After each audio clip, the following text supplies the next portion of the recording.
A cosplay event is underway. There are many photographers, all eager to capture the best shot. A guy named Kazuya is especially excited to take photos of the top female cosplayer at the event. He's already snapped a few pictures but wants to get her to look directly at him. So he calls out to her and asks her to pose. The cosplayer complies and strikes a pose for him. Just as Kazuya is in the middle of taking photos, someone starts poking him. Feeling annoyed, he turns around only to see several beautiful girls dressed in bunny girl costumes. One of them even looks really upset with Kazuya. That's when Kazuya suddenly wakes up. Turns out it was all just a dream. He glances over at the camera on the bedside table. At the end of that summer break, he feels like he's discovered something that changed him. The next morning, Kazuya walks down the stairs. His younger sister, Kanon, and their parents are already in the living room, getting ready for their day. After everyone is ready, Kanon runs out the door, heading to school. It's a bright morning, and Kazuya also walks to school along with other students. A girl approaches Kazuya and greets him. Her name is Haruka. She asks how Kazuya's summer break went. He replies that he didn't do much. Haruka then shares that she saw Kanon every day at club practice, but she never saw Kazuya there. Haruka notices that Kazuya is carrying a camera. Kazuya explains that his dad recently bought a new camera, so he gave Kazuya the old one. Haruka points out that the camera Kazuya has looks like the kind professionals use. As they're talking, a girl on a bike rides up behind them and greets them both. Kazuya and Haruka return the greeting. As she rides past, a girl comments that they look really close, walking to school together. She says she's always wanted to experience a school life like that. Waving, she tells them she'll see them at school. Haruka is confused, not knowing who the girl is. Kazuya also admits that he has no idea. Haruka then asks Kazuya to take her picture sometime. Kazuya hesitates for a moment but eventually agrees. Haruka is thrilled and runs off, catching up with her friend Tomo. The two exchange greetings and ask each other how they've been. But suddenly, another girl runs up and hugs Haruka from behind, startling Tomo. Haruka is known for her cheerful personality and good grades. She's also a top member of the tennis club and is popular among her classmates. Haruka and Kazuya used to run together at the park when they were kids, but over time she seemed to grow more distant from him. Kazuya recalls Haruka's request to be photographed earlier and wonders if this connection with the camera will change things. He smiles to himself. A flashback shows what happened the day before. Kazuya was playing darts in his room when Kanon came in, asking to borrow a pencil case. Kazuya let her take one from his desk. As she was looking, Kanon spotted the camera and recognized it as their dad's. Kazuya explained that the camera was his now. Kanon was jealous, complaining that Kazuya always got the expensive stuff. Kazuya told her she should be upset with her dad, not him. Annoyed, Kanon declared that she would make their dad buy her new clothes. She then asked if Kazuya had taken any photos yet. Kazuya admitted he hadn't. Kanon found it strange, thinking it was a waste for their dad to give him such a nice camera. Kanon then took the camera and pretended to snap a photo of her older brother, saying that she wanted to be photographed. Kazuya agreed and Kanon felt really happy, striking a pose right away. The next morning was bright and clear. Many students were walking to school, including Kazuya, who attended Kuba High School.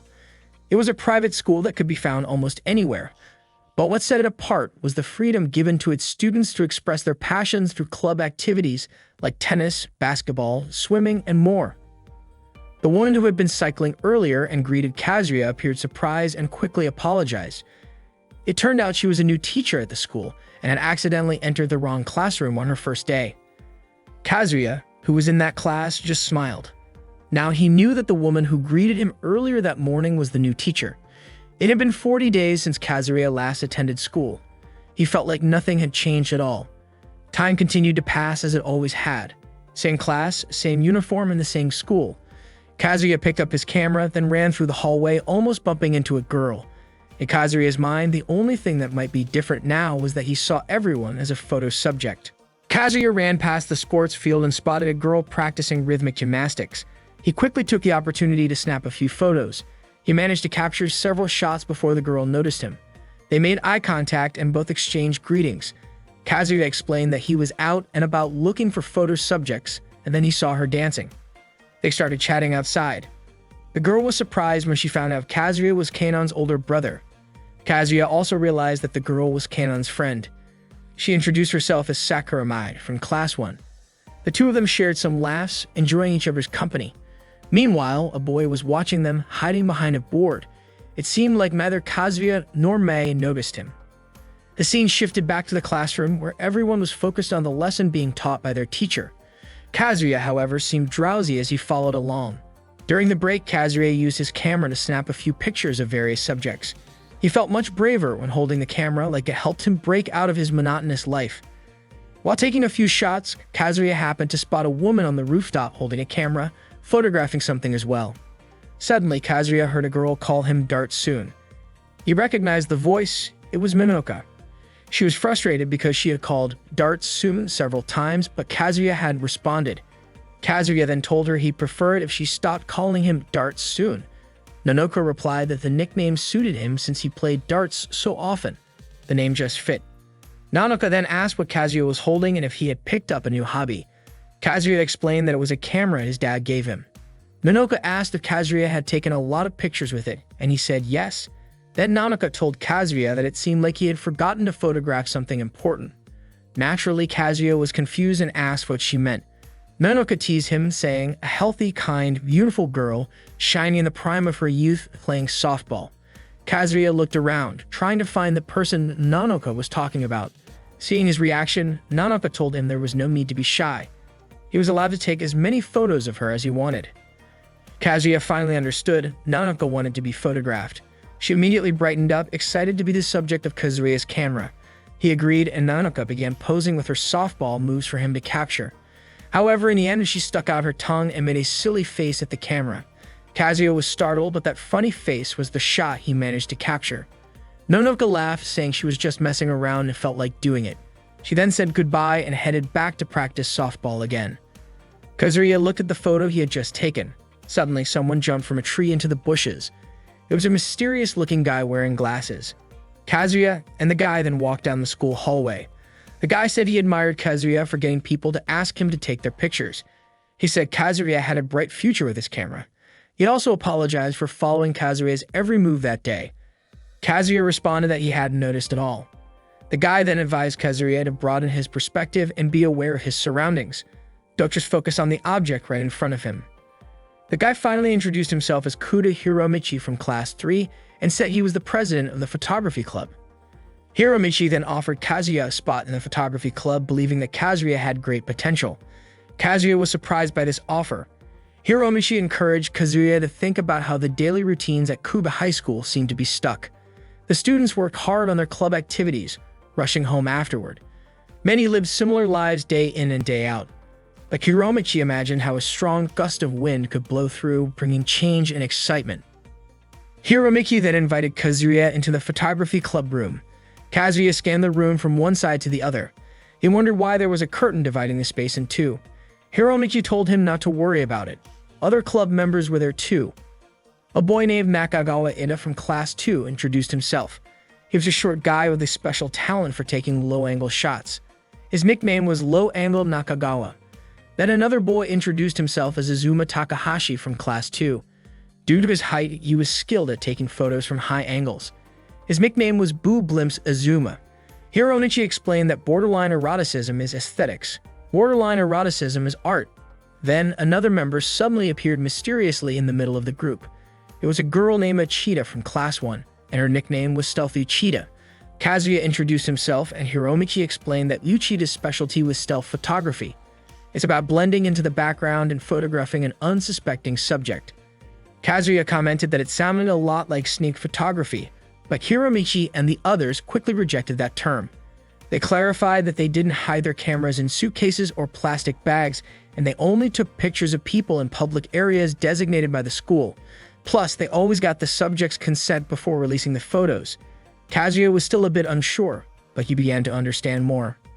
Proudly, Hiromichi asked, "What do you think? Isn't everyone here amazing?"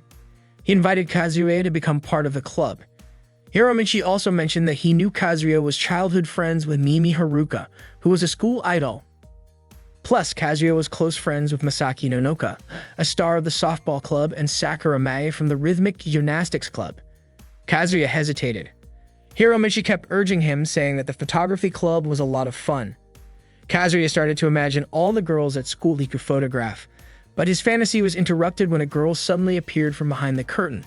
She introduced herself as Kurebayashi Katsumi from Class 3, the president of the photo club. She told Hiromichi to stop teasing Kazuya. Of course, Kazuya was annoyed since Katsumi had barged into the club room without warning. Kazuya became even more confused. It turned out there were two clubs, the photography club and the photo club. Katsumi explained that she had spoken to the student council president to create the photo club because Hiromichi didn't want her in the photography club with him. That's why all the official school photos were taken by the photo club. Kazuya concluded that this meant the photo club was the official one. Hiromichi immediately protested, saying that photography wasn't about being official or not. He also argued that the photography club was a well-known, respectable group. Katsumi agreed, adding that the photo club didn't have enough members.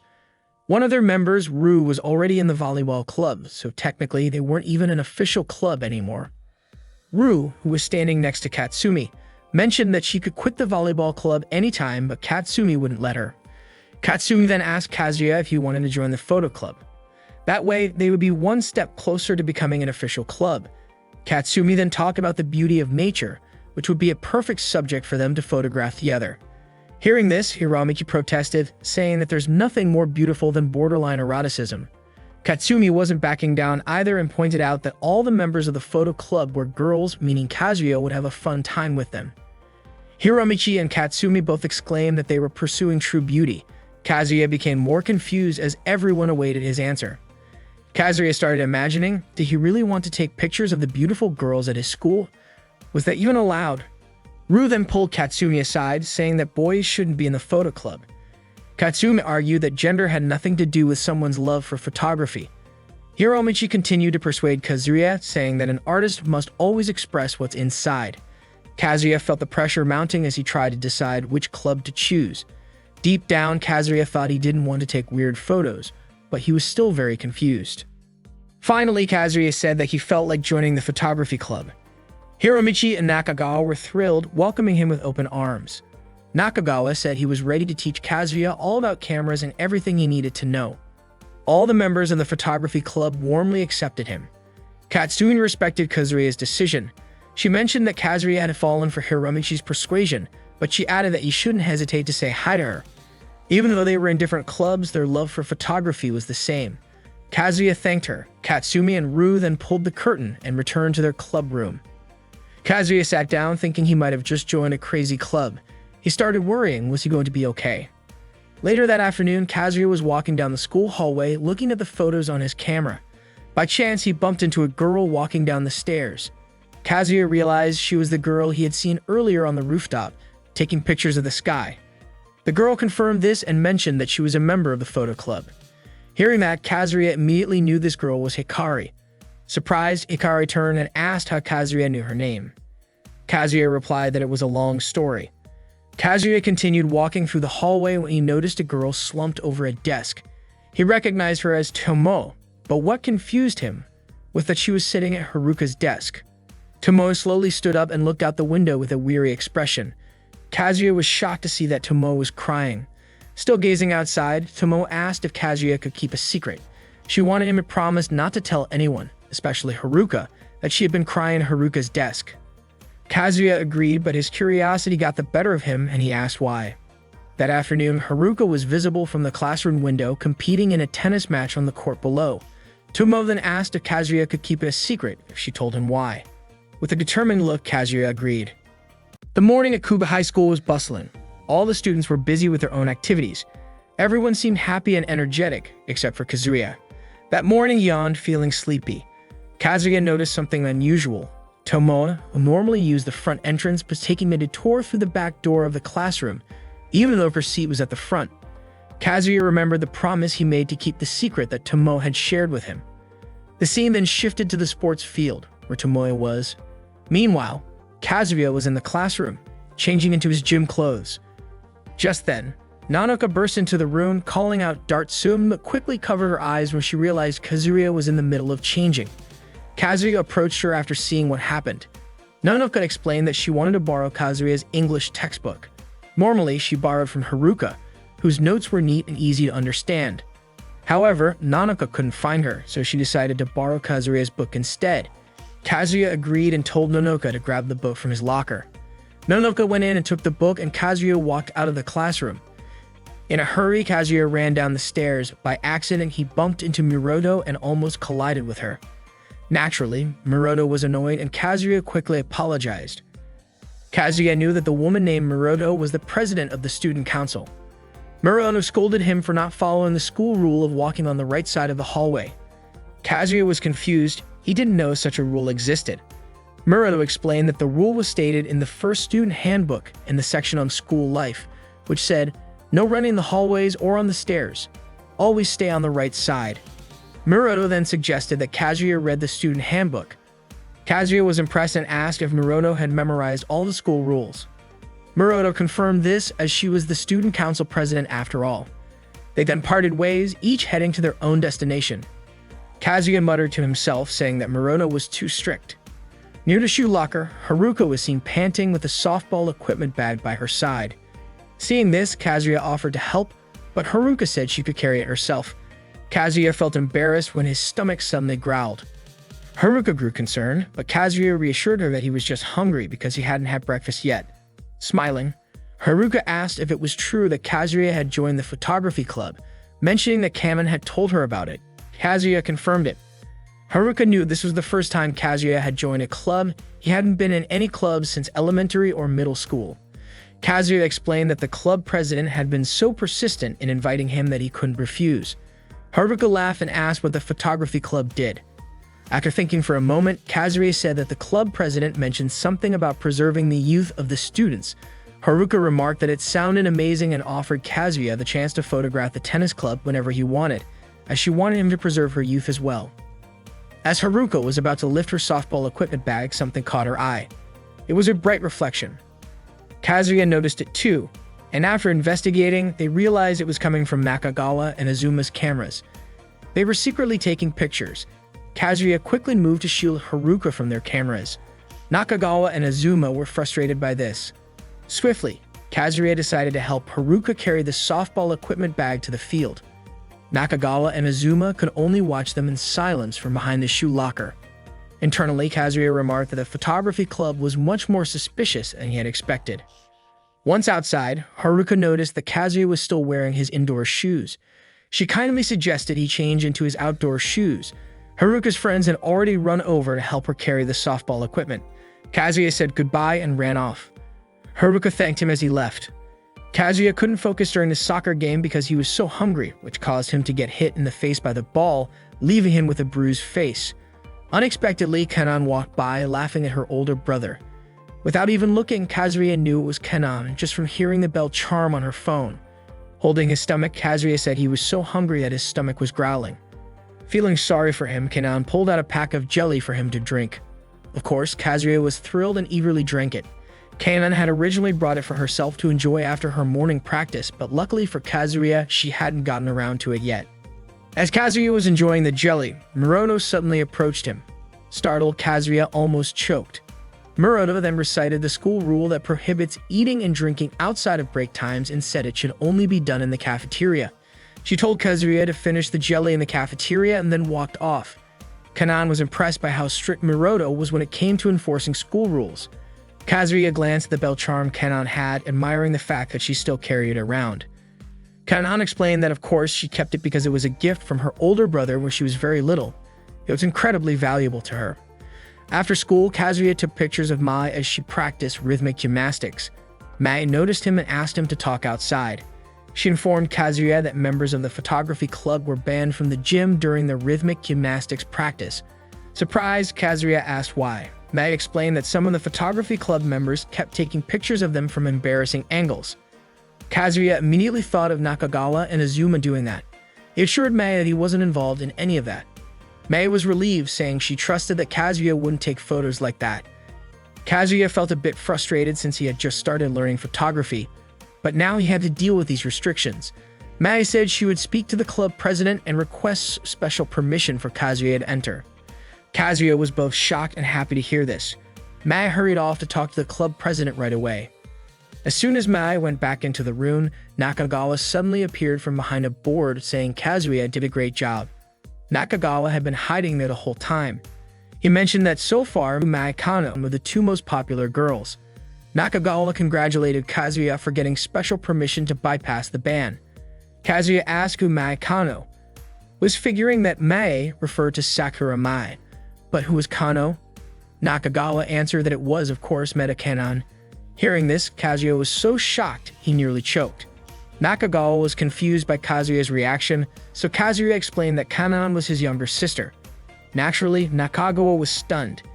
He then jokingly imagined what it would be like to marry Kanon, realizing that in such a case, he would have to call Kazuya Oni-sama Big Brother. Kazuya was horrified and immediately protested. Kazuya felt like a lot had changed since he started photography. It wasn't just because of the camera, but more because he had become more proactive in approaching people to take pictures of them. It felt like a completely different world. At dusk, Kazuya was walking and happened to see Hikari taking pictures of the shoe lockers. Kazuya greeted her. Hikari kept snapping photos toward the light source behind the door. Kazuya then asked for the photos she just took used the backlight technique. Hikari confirmed it. Kazuya mentioned that he couldn't get good shots using that technique. Everything he took turned out too dark. He asked if there was a trick to it. Hikari explained that there wasn't anything wrong with dark photos as long as the atmosphere was captured.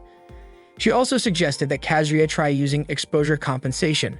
Hearing this, Kazuya gained a better understanding. Kazuya said goodbye as he received a message on his phone from Hiromichi. The message said that after school tomorrow, all photography club members were encouraged to gather in the club room for an emergency meeting. Kazuya had a bad feeling about it. The next morning arrived and Kazuya couldn't sleep all night because he was worried about the meeting. He was anxious about what they might say to him. While walking to class, Kazuya accidentally ran into Haruka, who was still wearing her swimsuit and holding a towel. She explained that she had forgotten her headband and came back to get it. Knowing this, Kazuya wanted to leave quickly, but Haruka stopped him. She said she could be a model for Kazuya. Kazuya looked puzzled and asked if Haruka wanted to be photographed in her swimsuit. Haruka confirmed this, reasoning that graver idols often wear swimsuits during photo shoots. Kazuya hesitated. Haruka admitted feeling a little shy but promised to do her best because she wanted to help Kazuya. Kazuya then asked why Haruka was going to such lengths for him. Haruka said that she wanted to spend more time with Kazuya like they used to. She wanted him to notice her. The photo session took place at a pool. Haruka posed in various ways for the photos. Kazuya, while taking the pictures, was amazed by how good they turned out. Haruka seemed nervous and shy, but she pushed through. Eventually, Kazuya felt they had taken enough photos. Haruka asked Kazuya not to show the pictures to anyone, as she had done it all just for him. Kazuya agreed. Haruka said goodbye and ran off, leaving Kazuya behind as he continued to look at the photos. Outside, Yoshida smiled as if she knew everything that had just happened. The scene then shifted to the classroom, where Haruka stood reading a literary piece aloud.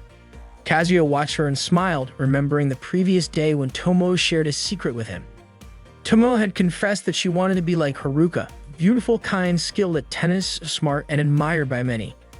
Tomo believed that if she sat in Haruka's seat and saw the world from her perspective, she would change. However, it didn't work at all. Tomo grew so jealous that she suddenly began to cry. Haruka had always been kind to her, which made Tomo feel cruel. Hearing this, Kazuya lowered his head in silence, understanding how Tomo felt. Suddenly, the teacher hit Kazuya's head with a book, snapping him out of his daydream. After school, as planned, the photography club held a meeting. Hiromichi led the meeting and all club members were present: Nakagawa, Azuma, Uchida, and Kazuya. The topic of discussion was the Miss Photogenic contest. Everyone seemed excited, except for Kazuya, who looked confused. Before the meeting officially started, Hiromichi instructed Uchida to check if anyone was in the photo club room. Uchida checked, and luckily, no one was there. Nakagawa then explained that Miss Photogenic was a tradition in the photography club, where they would decide who looked the most beautiful in photos and showcase their findings at the annual school festival. Hearing this, Kazuya felt sorry for them. Hiromichi then announced that this year's Miss Photogenic was Haruka. Kazuya was immediately shocked. Hiromichi said he had chosen her after careful consideration, calling her the true heroine. All the club members seemed to agree, except Kazuya, who didn't know what to do. Reluctantly, he accepted the decision. The next morning arrived. Kazuya's teacher complained because the classroom trash hadn't been taken out. Since it was Kazuya's turn to do it the day before, he took the trash out. After he finished putting it in its place, Kazuya thought this was an unusual opportunity to be allowed outside while class was still going on. so he decided to have a little fun before heading back to class. As Kazuya walked along the school wall, he noticed someone climbing it. Quickly, he grabbed his camera to snap some pictures. The climber turned out to be Miroto, the student council president. She panicked and told Kazuya to stop taking pictures. Then, out of nowhere, Miroto lost her balance and fell, accidentally landing on Kazuya. Both of them were startled. Luckily, neither of them was seriously hurt. While dusting off her legs, Miroto glared at Kazuya, telling him he better not have taken any pictures of her skirt. Kazuya assured her that he would never do such a thing. Kazuya then asked why Miroto was climbing the wall to get into the school. She looked nervous and unsure of how to answer. With a teasing smile, Kazuya guessed that Miroto was trying to sneak into school because she didn't want anyone to know she was late, so she chose to climb the wall instead. At first, Miroto denied it, but she couldn't come up with a believable excuse. In the end, she admitted that she was wrong to sneak into the school in such an illicit way. Hearing this, Kazuya felt a strange sensation he couldn't quite explain. To him, it felt oddly satisfying to beat Miroto at her own game. It was as if Miroto was now in the palm of his hand. Miroto then begged Kazuya not to tell anyone about what had happened. If people found out, her reputation as the student council president would be ruined. Kazuya promised he wouldn't tell anyone. Miroto seemed relieved and thanked him. She also asked Kazuya to delete the photos he had just taken. Kazuya refused, saying it would be a shame to erase them. As Kazuya turned to leave, he said goodbye. Miroto tried to stop him, but Kazuya kept walking, assuring her he wouldn't show the photos to anyone. Smiling to himself, Kazuya realized that fate had handed him a secret. He now knew Miroto's hidden, flawed side. Nanoka seemed to be in a big hurry as she dashed down the stairs. When she reached the landing, she decided to jump to get to the bottom faster. But unexpectedly, Kazuya was coming up the stairs. He was shocked to see Nanoka leaping like that. The situation couldn't be avoided, and Nanoka couldn't dodge in time, resulting in their lips accidentally touching. Both of them tumbled down the stairs, wincing in pain. Nanoka apologized for not being careful. She also complained that her teeth hurt. Kazuya, surprised, mentioned that his teeth were hurting too. He thought maybe their teeth had collided. Nanoka confirmed it. That's when Kazuya realized they had just kissed. Nanoka also noticed it but simply smiled. Kazuya worried about her, but she said that maybe this was just how her first kiss story was meant to happen. Nanoka also admitted she was happy her first kiss was with Kazuya. Naturally, Kazuya was shocked to hear this. Nanoka then explained that she would have been sad if it had happened with someone she hated. But with Kazuya, it was okay. Time passed and Nakagawa, Azuma, and Kazuya were by the pool. Nakagawa was annoyed because there weren't any girls around. He had really wanted to take pictures of girls in swimsuits. He thought maybe they had arrived too early. Azuma speculated that maybe the girls weren't swimming that day. Nakagawa became disheartened and lost all enthusiasm. They decided to leave and Kazuya walked ahead quickly, not wanting anyone to see him there. Then, unexpectedly, he ran into Rina. Rina asked why Kazuya was there as she was sure it was her class's turn to use the pool. Kazuya made an excuse, saying he had left something behind. Suddenly from behind, an impatient Nakagawa pushed Kazuya to make him walk faster. Kazuya stumbled and nearly fell, accidentally grabbing Rina's melons, causing both of them to panic as Rina screamed. Kazuya immediately apologized, shocked that such a thing could happen to him. Rina tried to calm the situation, telling him it was okay because she knew it wasn't intentional. Kazuya could only nod.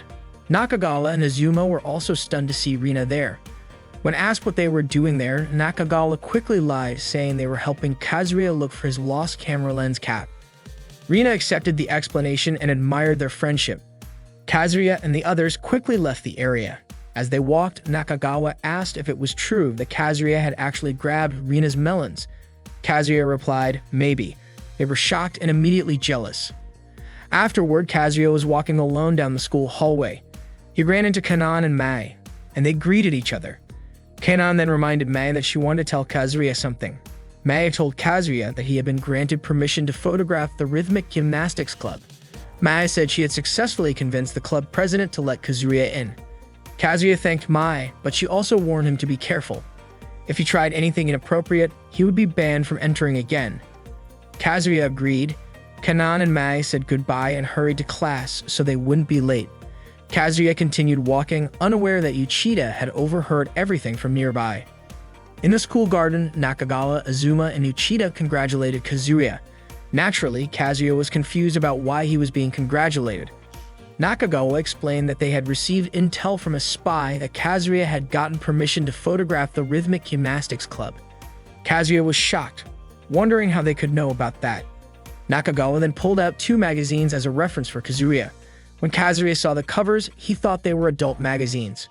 Nakagawa denied it, saying they were just cosplay magazines. The models were intentionally photographed that way.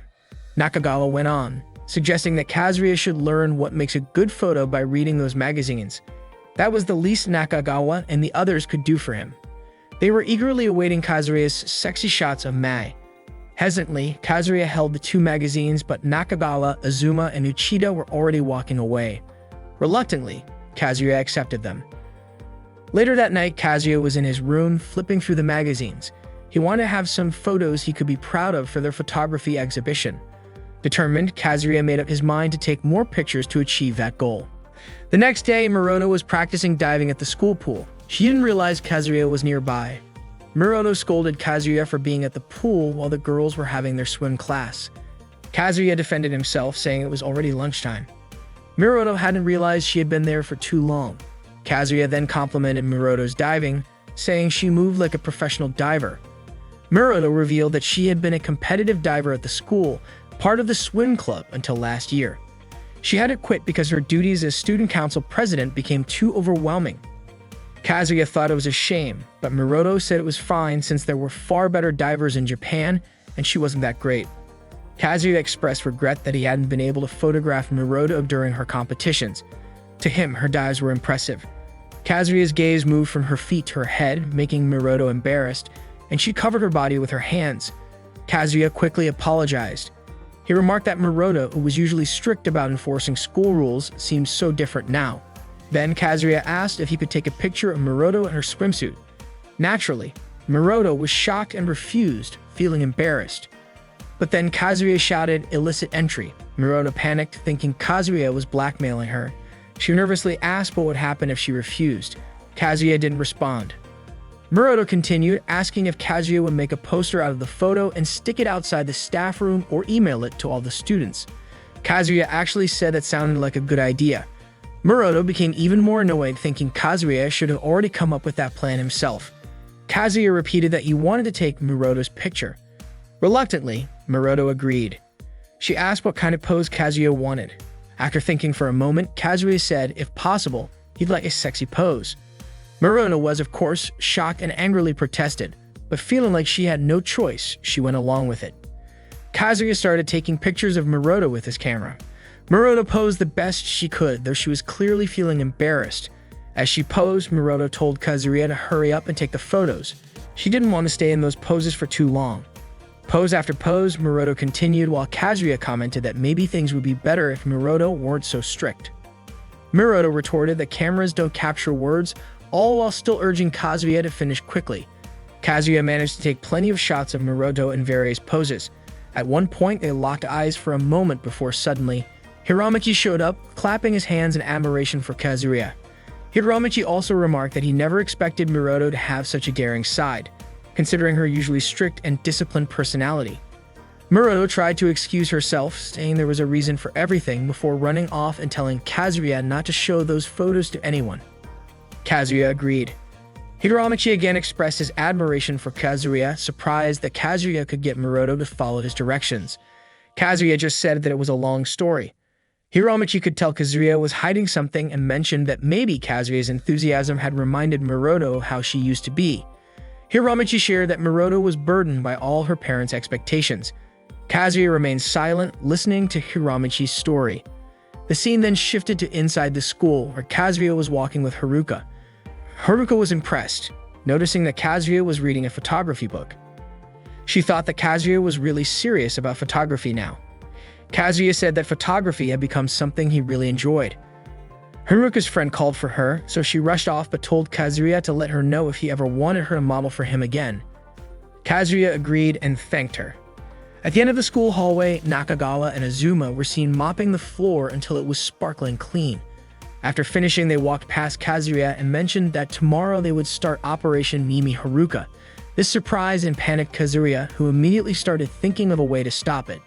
That night, Kazuya was in his room, scribbling in his notebook.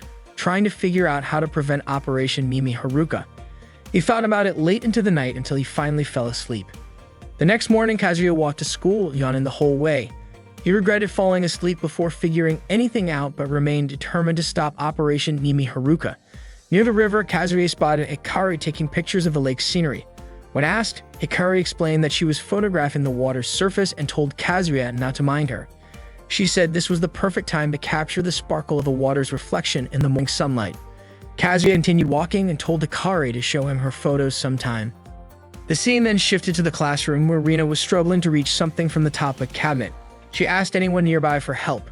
Coincidentally, Kazuya was passing by and quickly helped her out. Rina mentioned that she was trying to get a steamer, but there was a box in the way. Kazuya held it steady while Rina climbed onto a stool to grab the steamer. Unavoidably, Kazuya found himself face to face with Rina's melons, making his face turn bright red as he couldn't look away. After she successfully retrieved the item, Rina thanked Kazuya. She then offered him a warm cup of tea. Rina explained that she needed the steamer for the Cooking Research Society, but Kazuya didn't see any other members around. Rina then admitted that she was the only member of the club. Kazuya was surprised and asked if the school allowed forming a club by yourself. Rina replied that it was possible as long as the student council approved it. She added that it was more like a hobby than an official club, and the student council president was very supportive. Rina said it would be amazing if students' recipes could be passed down to future generations. She also mentioned that cooking was just a hobby for her. Kazuya's phone buzzed, but when he looked at the message, he chose to ignore it. Rina then offered him one of the scones she had baked. However, Kazuya's hands were full, so Rina decided to feed it to him herself. Kazuya eagerly ate the scone, complimenting its delicious taste. This made Rina really happy. She proudly told him that everything was made with 100% natural ingredients, making it both tasty and thick. Kazuya agreed, especially with her comment about it being thick. The school bell rang as Kazuya was mopping the classroom floor. He received a message from Hiromichi stating that Operation Mimi Haruka had begun. Kazuya was tasked with bringing the target to the club room immediately. In his mind, Kazuya vowed to protect Haruka even if it cost him his life. He asked Haruka to help him carry the trash, and they walked down the hall, passing the shiny, spotless floors that Nakagawa and Azuma had cleaned the day before. As they passed the photography club room, Kazuya paused for a moment, looking around. Haruka, meanwhile, marveled at how clean the floor was, shiny enough to reflect her image. Kazuya shared her thoughts, thinking that someone could easily slip on it. That's when Kazuya realized something. He told Haruka to go back to class, but as he rushed towards her, he slipped instead. At that exact moment, Nakagawa and Azuma jumped out of hiding with a camera. As Kazuya fell, he desperately tried to block Haruka's lower half to prevent them from photographing her underwear through the floor's reflection. Unfortunately, this only led to Kazuya accidentally seeing Haruka's underwear from below. The scene then shifted to the photography club room, where the members were holding an emergency meeting. Kazuya sat there, looking like someone who was both flustered and amused. Hiromichi wanted to discuss why they kept running into problems whenever they tried to take photos of this year's Miss Photogenic Haruka. A flashback showed Haruka trying to wake Kazuya, who had fainted on the floor. Nakagawa commented that it was all Kazuya's fault for messing things up. However, Hiromichi understood since Kazuya was still new to the club.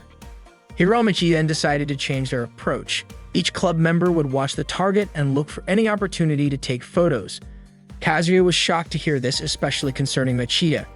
He knew this would be a much bigger problem now because he had no idea when Uchida or the others might go after Haruka. Determined, Kazuya resolved to protect Haruka no matter what. Later that afternoon, Kazuya was in the rhythmic gymnastics club room, taking some photos. He was practicing what he had learned from the magazine he'd been reading. Mai asked if the photos were turning out well, and Kazuya confirmed that they were. He thought the pictures might be useful for Mai at some point. Kazuya also promised to give the photos to Kanon later that evening. Mai thanked him for taking the time to photograph her. She then shared that she had started practicing rhythmic gymnastics after graduating from middle school, so she wasn't yet familiar with all the moves. Rhythmic gymnastics, after all, is a competition of aesthetics. So far, Mai had only been focused on the technical aspects. She still didn't quite know how to perform movements that looked graceful. That's why Mai wanted to keep practicing. Kazuya assured her that he would continue to support her. He then left the club room, concerned that he might be disturbing Mai by staying too long. With that, he headed home. Kazuya was taking pictures of the clouds in the sky when suddenly Kanon ran toward him and jumped, hugging him tightly and covering his face. She was still wearing her swimsuit and was soaking wet. Kanon was terrified because a bee had been chasing her. Kazuya couldn't see anything because Kanon's body was blocking his view. He told Kanon to calm down. After calming down a bit, Kanon climbed off Kazuya, still crying in fear. With a straight face, Kazuya asked where the bee was. Kanon looked around, but there wasn't a single bee in sight. Kazuya was slightly annoyed with Kanon, so she apologized. Kazuya forgave her and told Kanon to quickly change her clothes so she wouldn't be late for class. Kanon then left.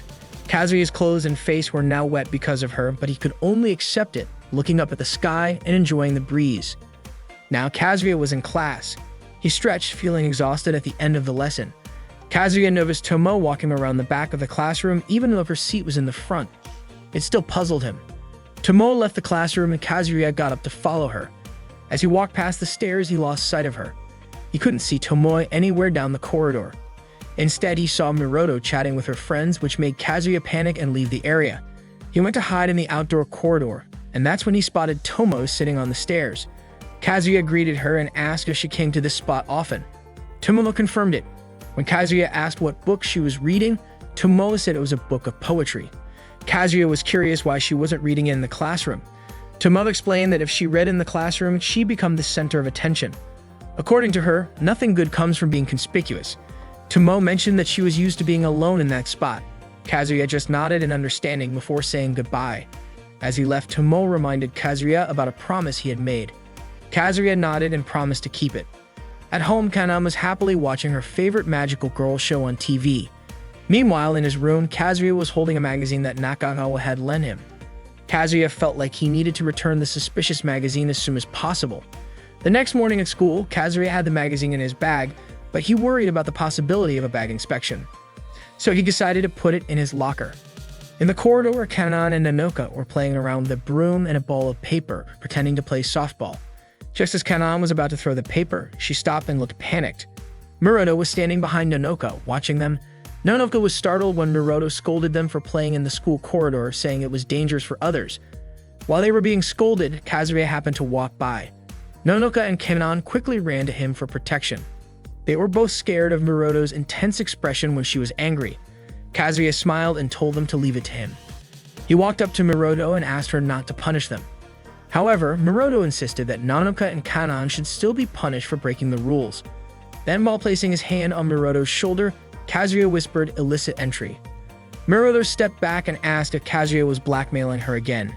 She then said that Kazuya's blackmail no longer applied, as enforcing the school's rules was her responsibility. Until the end, Miroto was determined to be perfect in her role. Kazuya then asked, "Perfect? What about the illicit entry?" Miroto gave in and told Kanon and Nanoka that they were forgiven. Of course, Kanon and Nanoka were thrilled. Nanoka even said that Kazuya was like a hero to her.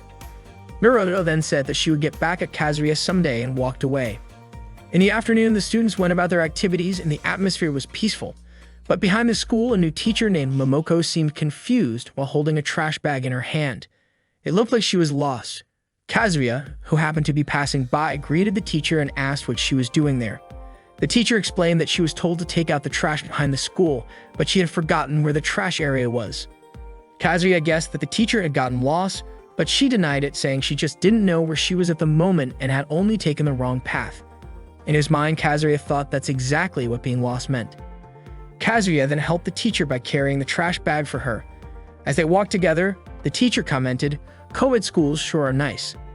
Kazuya asked if she had gone to an all-girls school before. She explained that while her college was co-ed, she had attended all-girls schools from grade school through high school. After a short walk, they finally reached the trash area, and the teacher was very thankful to Kazuya. Kazuya then asked if the teacher knew the way back. She confidently replied that she did. Kazuya had his doubts. The teacher then laughed and admitted she wouldn't mind if Kazuya accompanied her, just to be sure. They both laughed out loud. The scene then shifted to the photography club room. Kazuya was surprised when he was assigned to photograph cosplayers. Hiromaki explained that soon there would be a fan magazine sale near the mall, and they were supposed to capture the beautiful scenes of the cosplayers. Nakagawa added that they could blend in with the crowd by wearing the armbands he had provided. After the meeting, they all left the club room together. Nakagawa whispered to Kazuya, reminding him to return the magazine he had borrowed. Kazuya nodded, saying he'd already planned to return it that day. Later that afternoon, Kazuya was trying to retrieve the magazine from his locker, but it got stuck. He struggled to pull it out when suddenly, Haruka greeted him. Startled, Kazuya quickly closed his locker and turned around. Haruka noticed his suspicious behavior and asked if there was something in his shoe locker. Kazuya denied it, saying there was nothing there. Haruka then bent down to put on her shoes, and that's when Kazuya caught a glimpse of her cleavage. He thought for a moment that it was an opportunity to take a photo. Then he realized that in such a situation, it was possible that one of the photography club members might be there to photograph Haruka. Kazuya became suspicious that Uchida might be hiding behind the lockers. He then decided to protect Haruka and invited her to walk home with him. Haruka looked very happy with the invitation. Kazuya was also surprised when Haruka suddenly took his hand and pulled him to walk together. After they left, it turned out Kazuya was right. Uchida had been there, holding a camera. But Uchida thought Kazuya knew about his presence and had blocked him from photographing Haruka. On their way home, Kazuya was at a loss for words, unsure of what to talk about with Haruka. He awkwardly asked whether she preferred tea or coffee. Immediately regretting it, Kazuya felt like he had asked something random. Haruka smiled and answered that she liked tea more because coffee kept her awake at night. She laughed, saying it made her feel like a little kid. Kazuya apologized for asking such a weird question. Haruka reassured him that it was fine, and in fact, questions like that reminded her of their childhood, when they used to walk home together to pick up Kanan from school since they lived nearby. Haruka then shared that Kanan played tennis better than she did today. She was sure that one day Kanan would surpass her, but Kazuya doubted that. In his eyes, Haruka had always been great at sports, even since they were kids. She was even better than most boys her age back then. Haruka stopped walking and said she was happy that Kazuya became a photographer. She thought that Kazuya seemed more lively since joining the photography club, just like when he was into soccer. Kazuya agreed, but admitted he still wasn't so sure. He had just started and there was a chance he might give up halfway, just like with other things before. But for him, the gestures and the photos subject through the viewfinder, the radiance and expressions that only exist in that fleeting moment he captures, just thinking about it made his heart race. Then there's the excitement of getting a great shot, the frustration when a shot isn't as good, things that could be put into words. Kazuya was determined to get better at it. Haruka began to understand his passion. The next day, under the stairs, Kanan asked Kazuya to check something on her thigh. She lifted her skirt even higher, which immediately caused Kazuya to stop her, worried her underwear might show. Kanan said she couldn't see it herself, so she wanted Kazuya to take a picture and show her. Kazuya did as she asked. Kanan finally believed there was nothing wrong with her thigh after seeing the picture, though she still complained about feeling some pain. She had fallen on her butt during PE class. Kanan then began browsing other photos on Kazuya's camera and accidentally came across a picture of Maroto in a swimsuit. Kazuya panicked and tried to grab the camera back, but Kanan managed to dodge him. She got annoyed, suspecting that Kazuya and Maroto had a special relationship, which was why Maroto allowed Kazuya to take that photo. Kazuya quickly denied it. Kanan seemed jealous, feeling like her brother was cheating on her even though he already had her. Students passing by grew suspicious as they heard the two arguing under the stairs.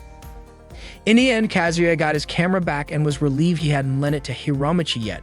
After that incident, Kazuya felt the need to quickly transfer the photos to his computer. While walking through the corridor, Kazuya saw Haruka ahead of him with Nakagawa already set up to take her picture.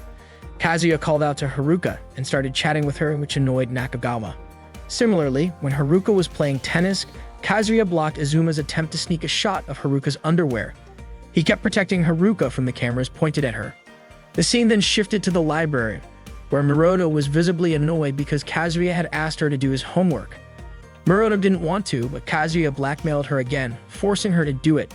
She reluctantly started working on Kazuya's homework. Kazuya was amazed as he watched Maroto finish it so quickly. Maroto remarked that all the questions were extremely easy. Later in the afternoon, Kazuya was once again trying to retrieve a magazine from his locker. He was startled, accidentally throwing the magazine into the air when someone surprised him from behind.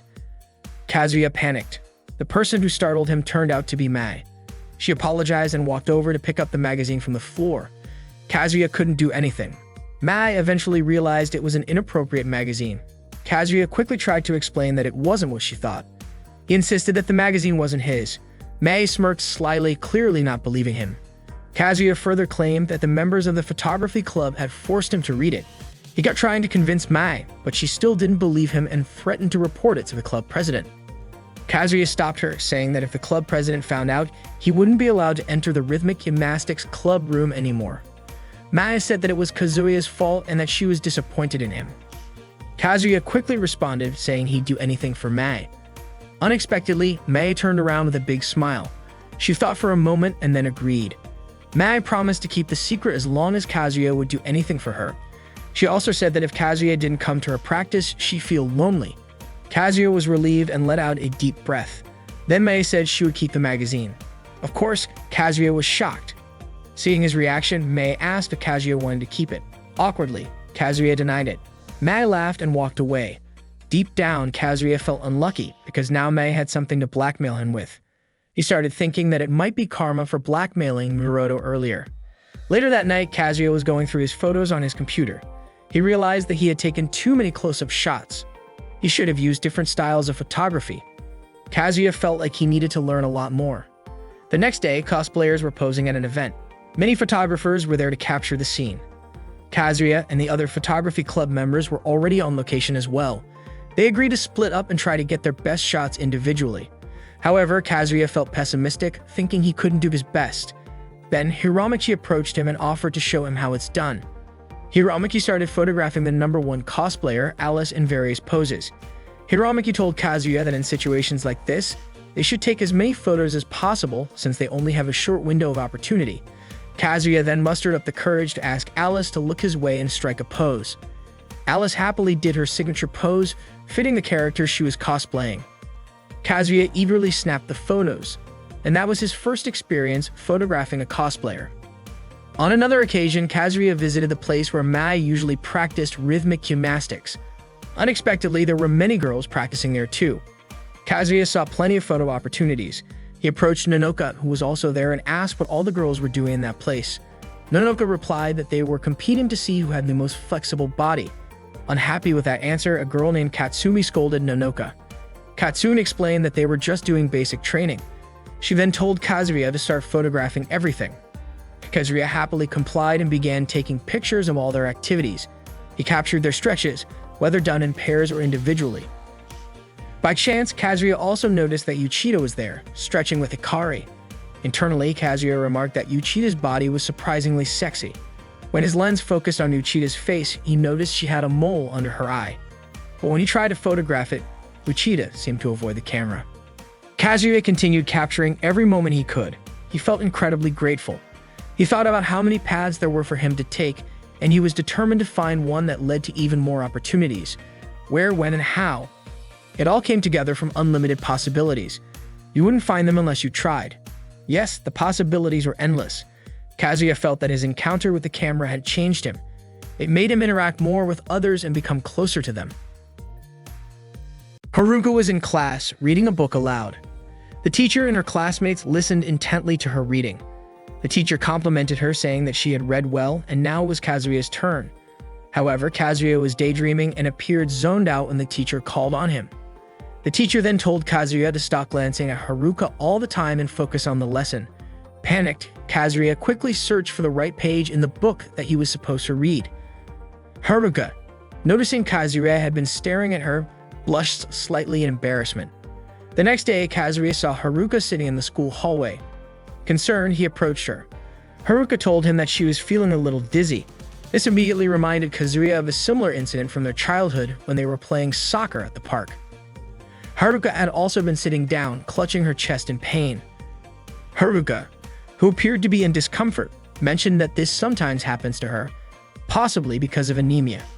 She felt that if she stayed in that position, she would eventually feel better. However, Kazuya suggested that she lie down in the infirmary. He offered to take her there and even offered to carry her. He squatted down and invited her to climb onto his back. Haruka smiled, her face flushing as Kazuya began walking while carrying her. They eventually arrived at the infirmary, where Haruka lay down on the bed while Kazuya sat in a chair beside her. Kazuya reminded her that she didn't need to attend practice that day and he would inform Kanon. Although Haruka wanted practice, Kazuya insisted that she rest for now. He even promised to pick her up later when it was time to go home. Hearing this, Haruka agreed and closed her eyes to rest. Kazuya got up from his chair and was about to close the curtains when, from a distance, he noticed Azuma holding a camera. Kazuya knew Azuma was planning to take a picture of Haruka. He couldn't believe Azuma wanted to photograph a girl who wasn't feeling well.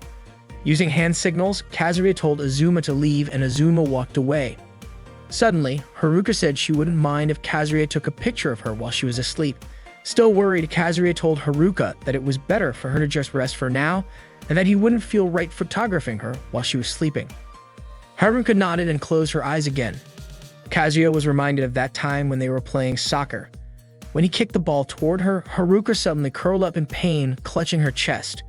Worried, Kazuya ran over to help her stand up, but he accidentally touched her chest, causing him to jump back in shock. It was at that moment that Kazuya realized Haruka was a girl. Back to the present, it was already night and Haruka and Kazuya were walking down the street together. Haruka thanked him for staying with her all day. She once again offered to let him take her picture if he wanted to, saying she would be happy to do it. The two then parted ways, with Haruka running toward her house and Kazuya walking in the opposite direction. Deep down, Kazuya was happy to see Haruka like that, but he wasn't entirely sure how he felt. The next day, three girls were talking about Kazuya and Haruka's relationship. They often saw the two of them together, but in their opinion, Haruka and Kazuya weren't a good match. One of the girls even wondered how Haruka and Kazuya could have been childhood friends. She thought maybe Kazuya was handsome when he was younger. Another girl chimed in, saying Haruka deserved someone better than Kazuya. Kazuya happened to overhear their conversation, and he was shocked by what they were saying. The girls laughed, thinking it was funny. Kazuya walked away feeling disheartened and unexpectedly. The cheetah was also there and saw the whole thing. Kazuya stood alone on the rooftop, deep in thought. Nakagawa and Azuma noticed Kazuya's sudden cold demeanor and found it strange. Kazuya walked down the school hallway alone. In his mind, he remembered a similar situation happening back in middle school. A rumor had spread just like now. Kazuya knew this could happen again. Many people teased him, saying he wasn't good enough for Haruka. Meanwhile, in a quiet corner of the school, Haruka was with a boy. He mentioned that he had heard Haruka had a childhood friend. Rumor had it that her childhood friend was in the same class as her and that they spent a lot of time together. Haruka asked if he meant Kazuya. If so, Haruka admitted that they were often together. The boy then asked if they were dating. Haruka responded that they weren't, but before she could finish her sentence, the boy said he was relieved. Haruka was startled by his comment. The boy then suggested that Haruka forget about Kazuya and date him instead. Kazuya happened to be nearby and overheard everything, leaving him stunned.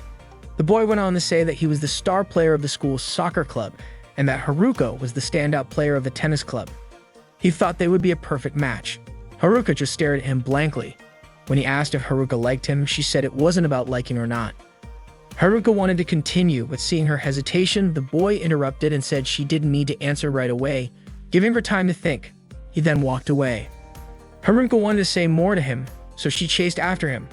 But as she ran, she accidentally bumped into Kazuya, who had been standing silently behind a wall the whole time. Haruka quickly explained that there was nothing going on between her and the boy. They had just been talking for a moment. She also clarified that the boy wasn't her friend. But Kazuya responded that there was nothing wrong with it. He thought they made a good match and everyone would agree if Haruka dated him. Haruka was caught off guard by Kazuya's words, which made her both angry and sad. She then told Kazuya that she didn't understand what he was feeling. Haruka turned and ran off, calling Kazuya stupid as she left. Kazuya could only stand there, leaning against the wall with a blank stare. As it turned out, Nakagawa and Azuma were nearby and had witnessed everything that happened. Later that afternoon, Haruka went to the playground alone while Kazuya sat in his room depressed, thinking about what had happened earlier that day. The next day, Kazuya was cleaning his camera in the photography club room. Nakagawa and Azuma were silently watching him. The atmosphere was quiet and Hiramachi also just sat cross-legged, not saying anything. Then suddenly, Kanan walked into the room, approached Kazuya, and asked her older brother if he knew where Haruka was. Kanan said that Haruka hadn't been seen all day and she had seemed gloomy lately. Kanan was worried, wondering what was going on with Haruka, especially since Haruka wasn't answering her calls either. Hearing this, Kazuya suddenly pictured Haruka in pain, clutching her chest.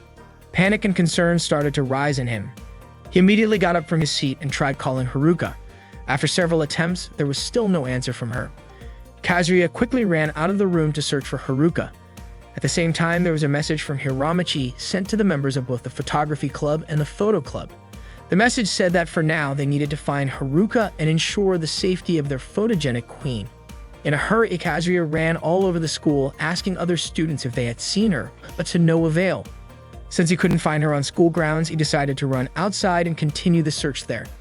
As Kazuya was running, he remembered a moment from their childhood when he had accidentally elbowed Haruka in the chest while they were playing soccer.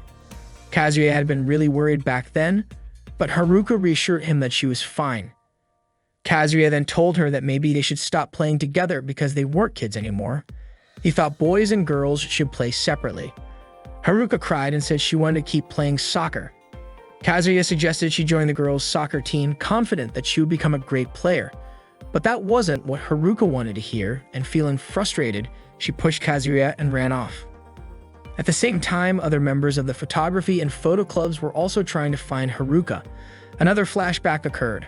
Haruka, as a little girl, was sulking and hiding in a dollhouse-shaped playhouse at the park. Kazuya had tried to coax her to come out because it was getting late, but Haruka refused.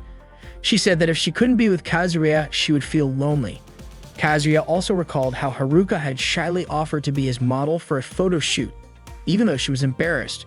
It was already nighttime, but Kazuya still couldn't find Haruka. He ran through the streets, searching desperately. He felt like an idiot for not understanding anything, what Haruka was feeling or even what he himself was feeling. But deep down, Kazuya promised himself that he wouldn't hide anymore. In the end, Kazuya went to the playground where he and Haruka used to play together, hoping to find her there. But she wasn't there either. That night, it started to rain. Kazuya, now half defeated, wandered the streets, drenched since he didn't have an umbrella. When he reached Haruka's house, he noticed that her bedroom light had just been turned on. Then, out of the corner of his eye, he saw Haruka pass by her slightly open window. Seeing this, Kazuya smiled, relieved that Haruka was okay. Haruka walked up to her window and closed the curtain, turning her face away. She sat down for a moment after closing it. Then she peeked through the window again, but didn't see anyone outside. The next day at school, class went on as usual. The teacher was reading a book in front of the class and the students were listening. Kazuya, sitting in the back, kept glancing at Haruka, who was seated at the front. After class, Kazuya and the other members of the photography club gathered in the club room for a meeting, just like the members of the photo club who were gathered in their room. In the shoe locker room, Haruka was putting on her shoes alone. Katsumi came over and greeted her, asking if she had a moment to talk. Haruka nodded in agreement. The two of them then sat together in a corner behind the school. Katsumi asked why Haruka hadn't been practicing tennis for the past few days. Haruka could only apologize. Katsumi then said that Haruka wasn't the only one. Haruka looked confused. Katsumi continued, explaining that Haruka wasn't the only one who struggles to express her feelings, so she should try to understand. Haruka still didn't get it. Katsumi went on, saying that Haruka might not realize this, but there are people out there working their hardest for her. Someone out there is willing to go the extra mile for her. Someone out there is doing his best to stop others from taking inappropriate photos of her. As she walked out of school, Nanoka was waiting at the gate for Haruka. When Haruka showed up, Nanoka greeted her right away. She thanked Haruka while handing her a bag. Nanoka also asked why Haruka hadn't been coming to tennis practice anymore, which was worrying everyone. Haruka stayed silent. Nanoka then said that, judging by Haruka's expression, she was sure it was because of Kazuya. Haruka couldn't respond. Nanoka continued, telling her that she should trust Kazuya. Nanoka believed that Haruka knew Kazuya better than anyone. When Haruka got home, she took a shower and saw a few messages on her phone afterward. The first one was from Kenan, telling her that Kazuya hadn't come home yet. Kenan asked Haruka to let her know if her older brother called. Kenan also apologized if Kazuya had caused Haruka any trouble and asked her to give him some time. Katsumi had sent Haruka a message as well, apologizing if she had been a bit harsh earlier. But Katsumi insisted that Haruka should trust both Kazuya and her own feelings. Mai had also messaged Haruka, saying that she missed practicing tennis with her. Haruka smiled as she read these messages. She lay down on her bed, thinking about everything. While she was resting, another message came in. This time, it was from Kazuya. He said he would wait for her at their old spot. In the message, Kazuya also asked her to give him a second chance. That very night, Kazuya was at the playground where he and Haruka used to play together. That night, Haruka fulfilled Kazuya's request to meet at the playground, where they had created many memories together. The two reminisced about playing ball until the evening, and Haruka even mentioned how she once wished she had been born a boy.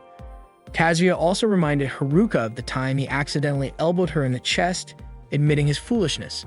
To make things worse, just yesterday he had absent-mindedly told Haruka to go out with another guy.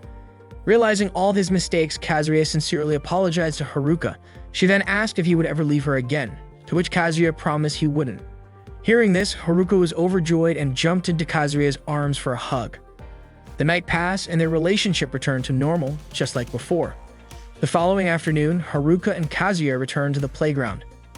Haruka wanted to enter a bear-shaped playhouse she used to love as a child. However, when she tried to squeeze in, it became clear her body no longer fit.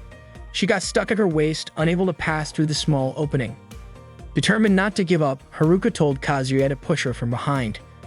Shocked by the request, Kazuya hesitated.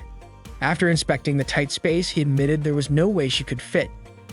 Understanding his point, Haruka backed out of the small opening. Once free, Haruka stood up and smiled. Kazuya didn't want to miss the moment, so he snapped a picture of her.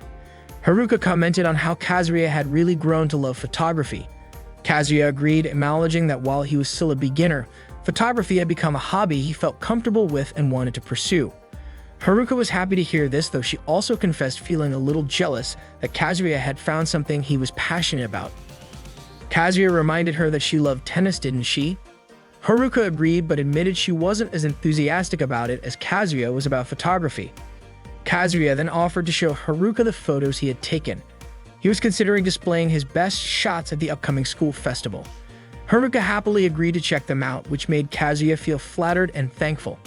He then took a few more photos of Haruka, and she happily posed for him. Kazuya felt lucky to capture Haruka in such a natural state, as if he had truly captured her essence. To him, this was the heart of photography.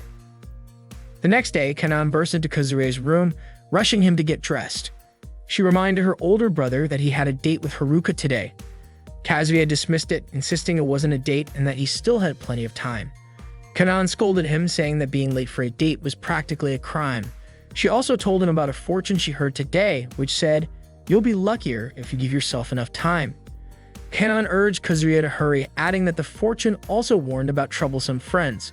Time passed and Haruka was already waiting at the agreed spot. Kazuya arrived slightly late, but Haruka forgave him, admitting she had arrived too early anyway. She confessed her heart was racing in anticipation of the day.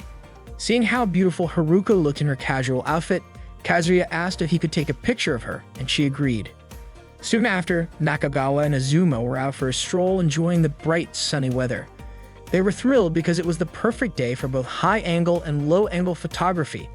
When they spotted Kazuya photographing Haruka, they couldn't help but feel envious. Nakagawa asked if he could take some photos of Haruka as well. Excited, they both ran toward Kazuya and Haruka. Kazuya quickly moved to protect Haruka, thinking this might be the troublesome friends the fortune had warned him about. As they ran closer, Uchida suddenly appeared in front of them, merely smiling. Nakagawa and Azuma pleaded to be allowed to photograph Haruka, but when they opened their eyes, they realized Kazuya, Haruka, and Uchida had already disappeared. The scene then shifts to a beautiful beach. Haruka looks very cheerful, standing on the beach in her pink swimsuit. Covering her chest with her hands, Haruka says not to keep staring at her because she feels embarrassed. Kazuya, who is already ready with his camera in hand, apologizes. He also feels really happy to be at the beach with Haruka. Haruka agrees and says that she is also glad to be here with Kazuya. The two of them then run off to enjoy the ocean together, jumping around in excitement, splashing water at each other, and of course, Kazuya keeps taking pictures of Haruka in her swimsuit. Haruka strikes several cute poses, and Kazuya manages to capture them perfectly. Naturally, Kazuya is thrilled to get so many great shots of Haruka on the beach. After taking photos, Haruka starts juggling a ball. She then offers Kazuya to play ball with her. Kazuya is a bit startled by the ball. Haruka then challenges Kazuya, saying that whoever loses has to buy ice cream. Haruka dribbles the ball toward Kazuya.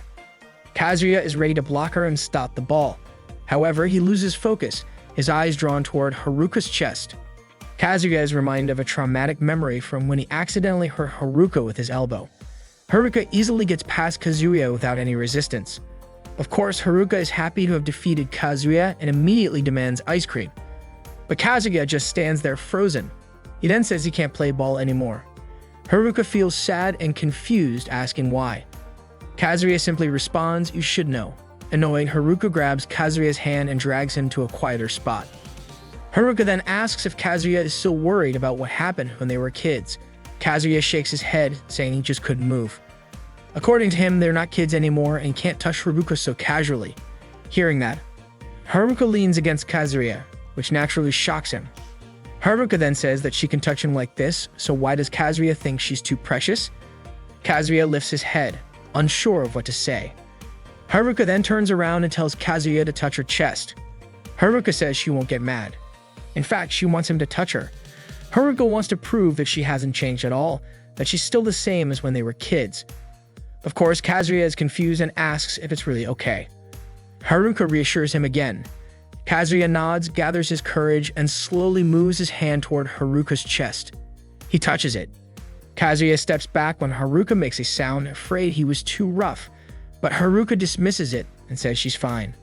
Autumn arrives and the atmosphere is peaceful. The falling leaves add harmony to the scene. Nonoka looks excited as she listens to Haruka tell a story. Kanan and Mai are happily playing and laughing together.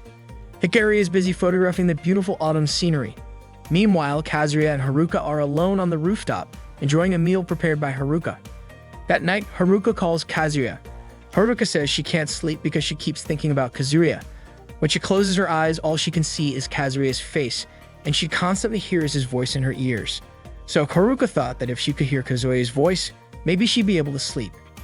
Kazuya understands and tells Haruka she can call him whenever she wants. Haruka is touched and thanks him. Then the school festival day arrives. The students head to school as usual, and so does Kazuya. He feels that photography has truly changed his life. He's become more active than he ever expected. And today, all of his emotions will be poured into this moment. Every photo exhibited at the school festival was taken with all of his skill and dedication. In a room, all the members of the photography club had gathered, along with Haruka, who was also there.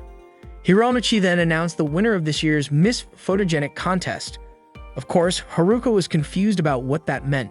Hiromichi explained that Haruka had been chosen by the photography club as this year's Miss Photogenic.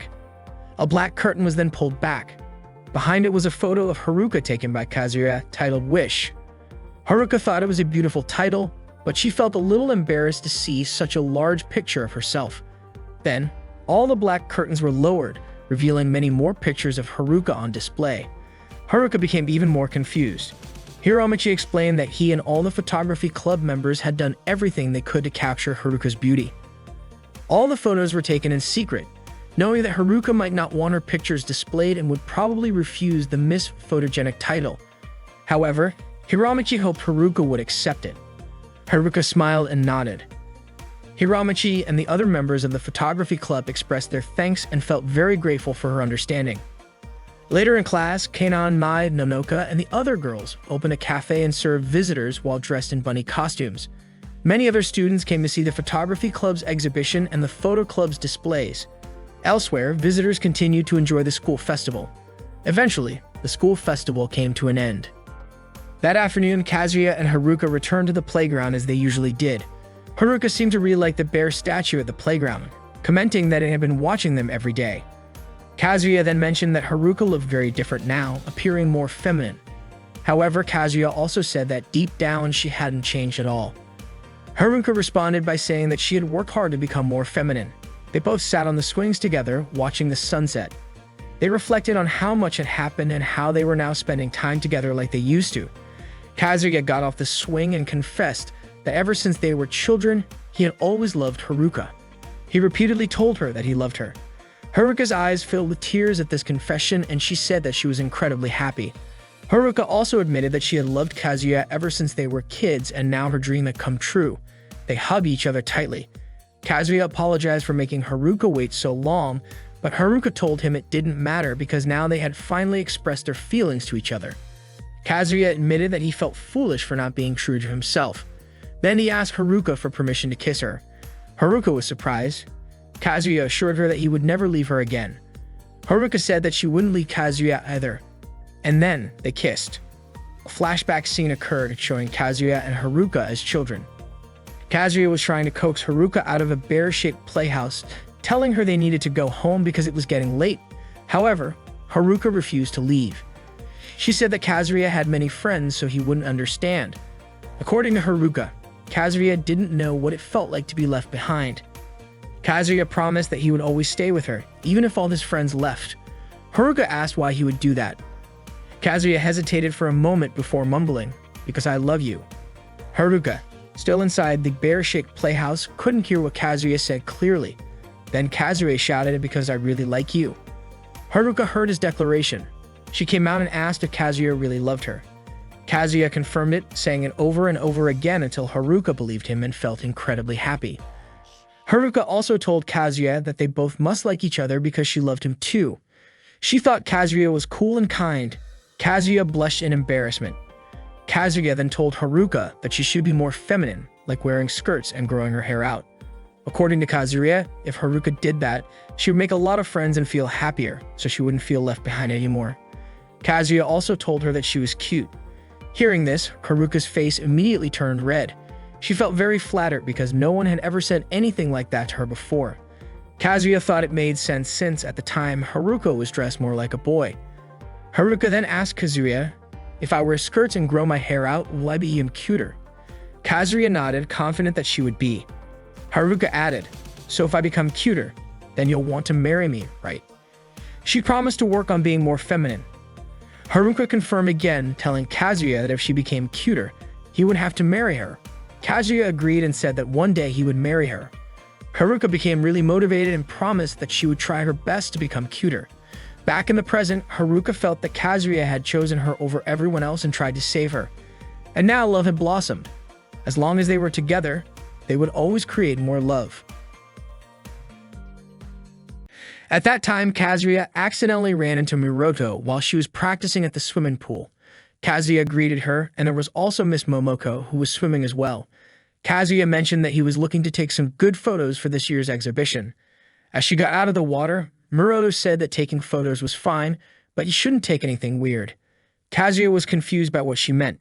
Then Miroto said she needed to leave for a moment to grab a prop.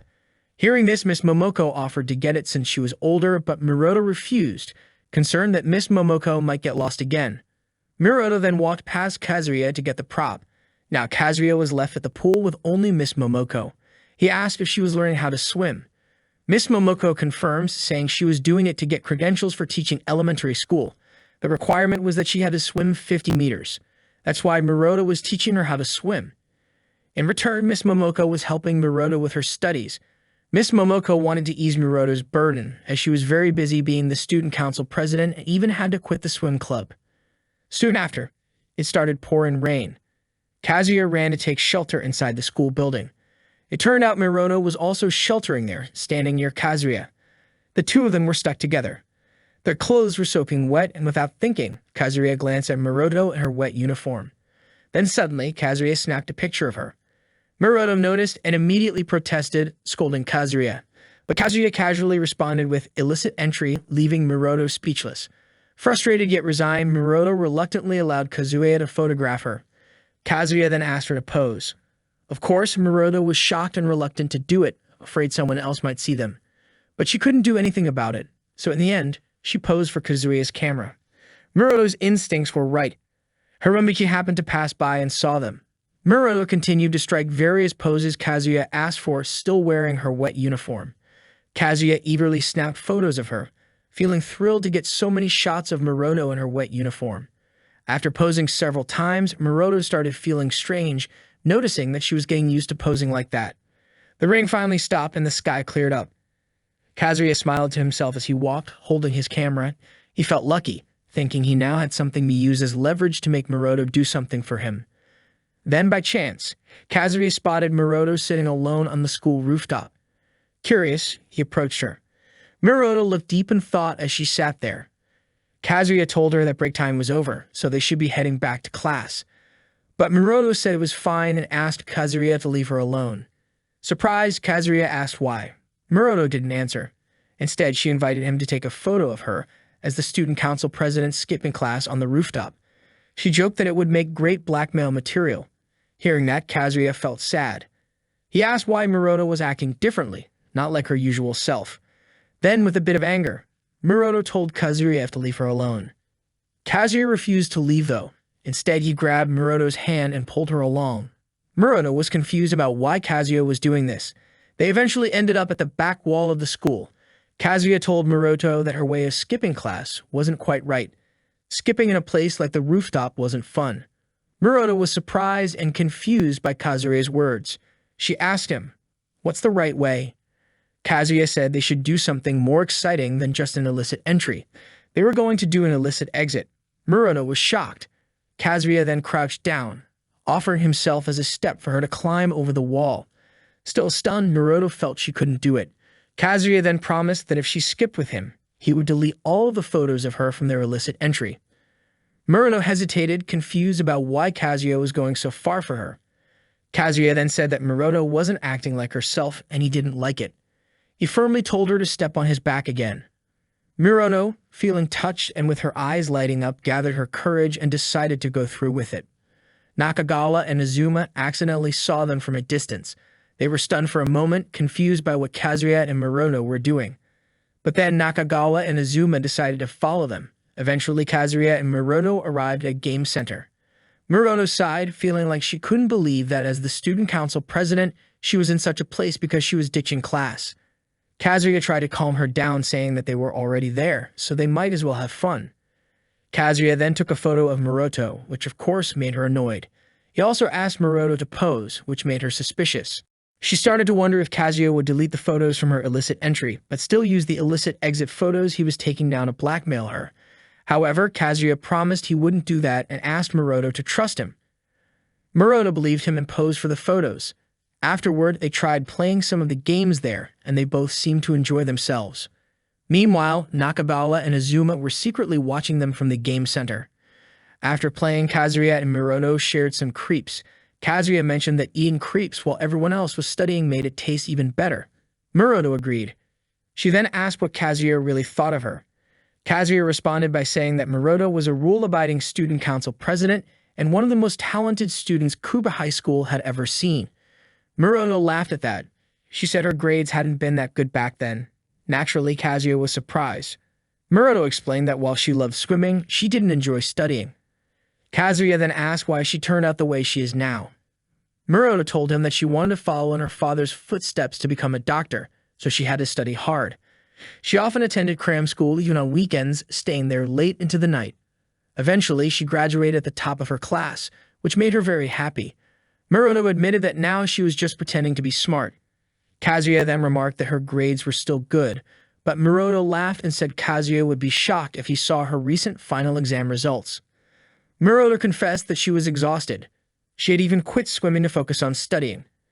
She felt like she couldn't give up on either being the student council president or becoming a doctor, but she realized she couldn't do both. Muroto said this while lowering her head. Suddenly, an older woman recognized Muroto, startling her as she tried to remember who the woman was. Then it hit her. Kazuya wasn't sure what was going on between them. The woman then told Kazuya that Muroto had saved someone's life. She explained that about a month ago, on a Monday morning, an elderly man collapsed on the street. Everyone around panicked, unsure of what to do. But Muroto immediately rushed over and took him to her family's hospital. She even stayed with the man. The woman believed that without Muroto, there's no telling what might have happened to him. Kazuya recalled that Monday morning. It was the same day Muroto had been late and decided to climb the wall to sneak into school. The woman once again thanked Muroto, telling her she was a very kind girl. But Muroto denied it, saying she wasn't as good as people thought. In the end, the woman thanked Muroto on behalf of everyone who had been there that day and left. After the woman left, Muroto seemed downcast, leaving Kazuya confused. Afterward, the two of them wandered around, visiting a jewelry store, a bead shop, and even watching a movie at the cinema. By the time night fell, Muroto thanked Kazuya. Kazuya also felt happy to have skipped school with her. Muroto said this was the first and last time she would ever do something like that. Kazuya just laughed at her. Then Muroto told Kazuya that he didn't need to delete the photos he had taken of her. She said she had come to terms with reality. The side of her that loves swimming, the side that wants to be a doctor, the side that arrived late to school. That was her true self. She realized this after having fun with Kazuya, so there was no need to delete the photos. Muroto said goodbye and started walking home. It was then that Kazuya realized the only thing connecting them had disappeared. Kazuya then shouted, calling out to Muroto, who was already a bit far from him. It turned out Kazuya ended up asking her out on a date for the next day. The next morning, Kazuya waited for Muroto while reviewing the photos he had taken with his camera. Before long, Muroto approached him with a sweet smile. The two of them then headed to a large aquarium, walking together before catching the dolphin show. Muroto was thrilled to see the swimming fish, and Kazuya felt the same, that there was something he wanted to photograph. Muroto swimming. Kazuya regretted not being able to take pictures of Muroto when she was still part of the swim club. He would have had plenty of photos of her by now. Embarrassed, Muroto told him that she wouldn't have minded if he had. Hearing that, Kazuya became excited and immediately asked when he could photograph her. Muroto was surprised, and before she could answer, an announcement came on that the dolphin show was about to start. Muroto quickly ran toward it. The dolphin show began, and Kazuya and Muroto sat in the audience. Muroto then shared a story about how she had once been saved by a dolphin. Naturally, Kazuya was shocked to hear this, but Muroto clarified that it wasn't a rescue from drowning. Rather, when she was feeling sad, her father took her to a dolphin show, and she wasn't sad anymore. It was as if her sadness had vanished. She confessed that she started learning how to swim because she wanted to be like the dolphins. Kazuya then asked, "Why didn't you just tell me at the time?" referring to the time Muroto had been late because she helped someone. She didn't have to sneak into school like she did back then. Muroto was confused by the question and only now realized why she hadn't told the truth at the time. Kazuya remained silent, just gazing at her. By the afternoon, Kazuya and Muroto were sitting together on the train, both quiet and seemingly lost in thought. In a park, they watched a beautiful sunset together. Kazuya then admitted that at first he thought Muroto was stubborn, but now he knew more about her. Hearing this, Muroto said she was happy Kazuya had invited her to skip school. She added that she didn't mind if Kazuya knew everything about her now. Muroto realized that parts of her would be perfect but incomplete if she kept holding back. That's why she would face everything from now on. Smiling, she thanked Kazuya for encouraging her. Then Kazuya confessed his feelings to Muroto. Muroto didn't immediately respond to his confession. Instead, she said that from now on, she would be pursuing her dream, a dream she had since she was a child, which was to become a doctor. She passionately shouted her dream into the horizon, declaring that she would work hard to get into medical school. Kazuya cheered her on, and Muroto felt happy and lucky because of it. Muroto then approached Kazuya and asked him to hug her. Of course, Kazuya was shocked.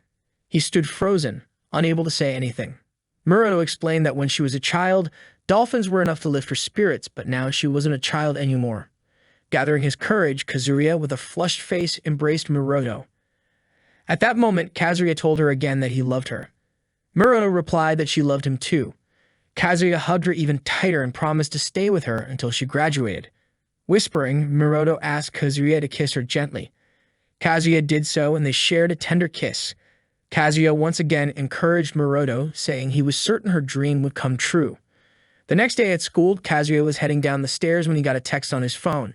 It was from Muroto, asking him to come to the school pool if he wasn't busy. Muroto was already at the pool, practicing her diving skills. When Kazuya arrived, he took pictures of her. He praised Muroto for her perfect dive, and Muroto smiled. She explained that she just wanted to tell Kazuya that she had rejoined the swim club, but Kazuya jokingly said there was no way he could pass up the opportunity to photograph her. Time passed, and Muroto was selected to give the graduation speech at the ceremony. Muroto felt that her hard work had paid off, thanks to Kazuya's unwavering support. That day, Muroto and all the third-year students graduated, including Hiramichi, the photography club president, and Katsumi, a fellow photography club member. Kazuya captured those precious moments with his camera. Seeing him photograph her, Muroto approached Kazuya with tears in her eyes.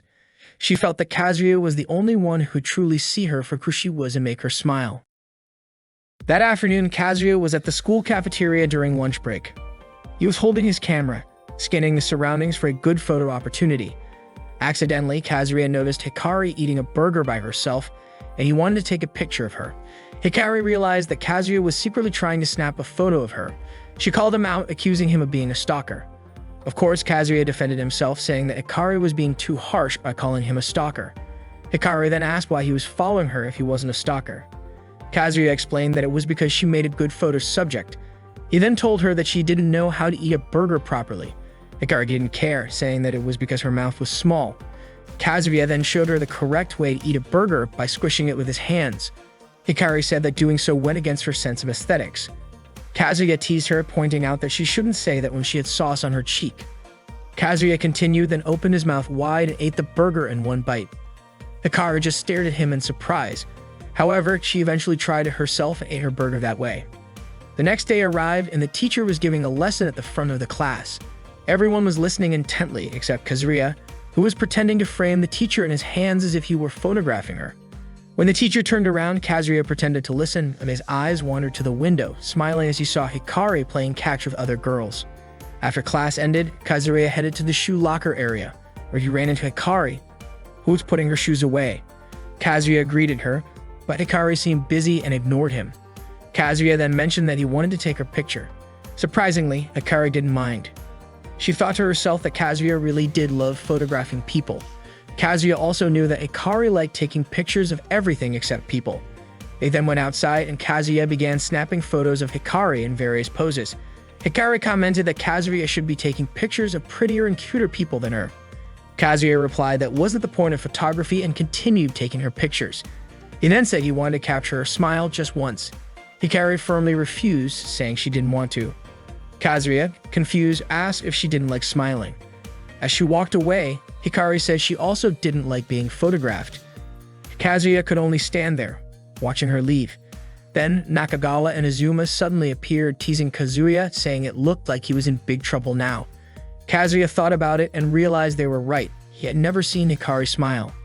Later on, teacher Momoko thanked Kazuya for helping her take out the trash. Kazuya was surprised, wondering how she had gotten lost again. She only smiled at Kazuya's teasing. When asked, Momoko admitted that she still didn't know the way back, so Kazuya ended up walking her home again. Afterward, in the school garden, Hikari was seen taking pictures of a flower and also of herself. Kazuya, standing behind her, was puzzled because Hikari usually avoided photographing people, but now she was taking pictures of herself. Hikari explained that it was because of what Kazuya had said. It made her curious about how she looked in photos. Hearing that, Kazuya smiled, saying it was a good thing and suggesting that she also try photographing other people like she did earlier. Hikari just responded that she didn't like photographing people. As they walked together, Kazuya became curious and asked why Hikari always talked like that. Hikari explained that whenever she took pictures of someone, they would instantly smile, but those smiles were fake. People would never know if those smiles were truly genuine. Hikari said that she hated seeing fake smiles, which was why she wouldn't smile herself. Kazuya felt sad and confused hearing her explanation. Then Hikari ran off, leaving Kazuya behind. On the bright next day, Kazuya and Hikari went out together to take photos of the beautiful city. However, every time Hikari pointed her camera at something, Kazuya would always manage to sneak his face into the frame. Hikari assumed that Kazuya was bored, but he denied it, saying that this was something new for him since he was usually the one taking pictures of people. Hikari continued to take photos of things that she found visually appealing, but once again, Kazuya kept photobombing her shots. Hikari then mentioned that she loved photographing flowers the most, especially the ones on the side of the road that nobody paid attention to. She added that flowers would never betray her. The next day, Kazuya woke up determined to make Hikari start taking pictures of people. At school, Kazuya had a conversation with Katsumi on the rooftop, sharing Hikari's reason for not wanting to photograph people. Katsumi was curious about it too. Kazuya explained that he wanted to change Hikari's mind about photographing people. To him, not wanting to take pictures of people just because she didn't like smiles seemed a bit gloomy. He was determined to do whatever it took to change that. Katsumi supported Kazuya's determination and suggested asking around the drama club if they knew someone who could help. Later that afternoon, Hikari received a text from Kazuya asking her to meet him behind the school. Curious, she made her way there. To her surprise, Kazuya was already waiting, dressed in a ridiculous flower costume. He eagerly offered her the chance to take his photo. Seeing this, Hikari couldn't help but say, "Aren't you stupid or something?" Kazuya responded, saying that if acting silly could lift her spirits, then he didn't mind being called stupid. However, Hikari simply shrugged and walked away. Kazuya, with all sincerity, expressed his wish for Hikari to take pictures of people. He was willing to do anything for that to happen. Despite his earnestness, Hikari remained indifferent and walked off. Time passed, and even though Kazuya had vowed to change her, he was out of ideas. The season shifted from autumn to winter, but Kazuya refused to give up, even though he felt embarrassed about his lack of progress. While walking alone in the shopping district, Kazuya spotted Hikari walking by herself too. He approached her and noticed that she was taking pictures of a stray cat. Kazuya once again tried to get into the frame, but as expected, Hikari frowned at him. Kazuya asked if Hikari liked taking photos of cats too. As she walked away, Hikari replied that she enjoyed the aura that stray cats gave off. Hearing this gave Kazuya an idea. At another time, Kazuya discussed his plan with the photography club members.